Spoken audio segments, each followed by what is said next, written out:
తెలివైన బాబూరావు మరియు రహస్య చెట్టు. ఒకప్పుడు పచ్చని కొండల మధ్యలో ఉన్న చిన్న గ్రామం వేములవాడ. ఆ గ్రామంలో బాబూరావు అనే 10 ఏళ్ల బాలుడు ఉండేవాడు. అతడు చాలా తెలివైనవాడు, కాని ఒక సమస్య: ఎప్పుడూ ప్రశ్నలు అడుగుతూనే ఉండేవాడు. గ్రామంలో అందరూ అతనిని ప్రేమగా ప్రశ్నబాబు అని పిలిచేవాడు. ఒకరోజు అద్భుతం జరిగింది.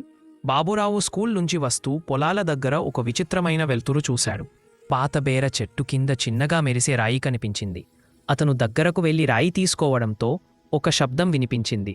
బాబూ, నువ్వు నిజాయితీగా ఉండితేనే ఈ చెట్టు నీకు రహస్యాన్ని చెబుతుంది.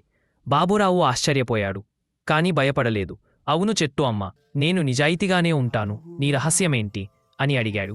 ఈ గ్రామానికి వచ్చే కరువు ప్రమాదాన్ని నివారించాలంటే 3 సారి మంచి పని చేయాలి. ప్రతి మంచి పని చేసినప్పుడు ఒక ఆకుపూలు బంగారంగా మారుతుంది. బాబూరావు గట్టిగా తల ఊపాడు. మొదటి మంచి పని తల్లి కోసం నీళ్లు తెచ్చడం. ఒక ఉదయం బాబూరావు ఇంట్లో నీళ్లు అయిపోయాయి. అమ్మ కష్టంతో అలసిపోయి ఉందని చూసి, అమ్మా, నీవు విశ్రాంతి తీసుకో, నీళ్లను నేను తెచ్చేస్తా అన్నాడు. బకెట్ తీసుకుని బావికి క్యూలో నిలబడ్డాడు.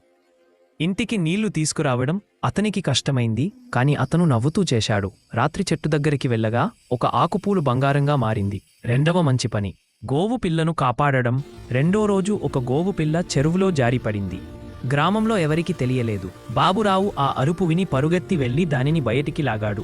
గోవు పిల్ల ఆనందంగా అతని చేతిని నాకింది. బాబూరావు చిరునవ్వు చిందించాడు. ఆ రాత్రి చెట్టు దగ్గరికి వెళ్ళగా రెండో ఆకుపూలు కూడా బంగారంగా మారింది. మూడవ మంచి పని అమ్మకు సహాయం. మూడో రోజు ఒక వృద్ధరాలు కత్తెలు మోయలేక గ్రామంలో నిలబడి ఉంది. ఇది చూసిన బాబూరావు వెంటనే ముందుకు వెళ్లి కత్తెలు మోసి ఆమె ఇంటి వరకు తీసుకెళ్లాడు. అమ్మమ్మ కన్నీళ్లు పెట్టుకుంది. నా బిడ్డ, దేవుడు నిన్ను ఆశీర్వదించాలి అని పలకరించింది. రాత్రి చెట్టు దగ్గరకు మూడో ఆకుపూలు కూడా బంగారంగా మారింది. చెట్టు పెద్దగా ప్రకాశించింది. గ్రామానికి వరం చెట్టు అంది. బాబూ, నీ నిజాయితీ, దయ, సహాయం గ్రామాన్ని కాపాడాయి. చెట్టు నుంచి ఒక చిన్న బంగారు గింజ బయటపడింది. ఇది నీతి చెట్టు గింజ. దీన్ని గ్రామ మధ్యలో నాటి చూడండి. గ్రామస్తులు అందరూ కలిసి గింజను నాటారు. కొద్ది రోజుల్లోనే ఆ మొక్క పెద్దదై గ్రామం అందమైన నీడతో, పుష్కలమైన వర్షాలతో నిండిపోయింది. కరువు రాలేదు. పొలాలు పచ్చగా మారాయి. గ్రామం మళ్లీ జీవంతో నిండిపోయింది. మరి బాబూరావు, అతడు చిన్న హీరోగా గ్రామంలో ప్రసిద్ధి పొందాడు.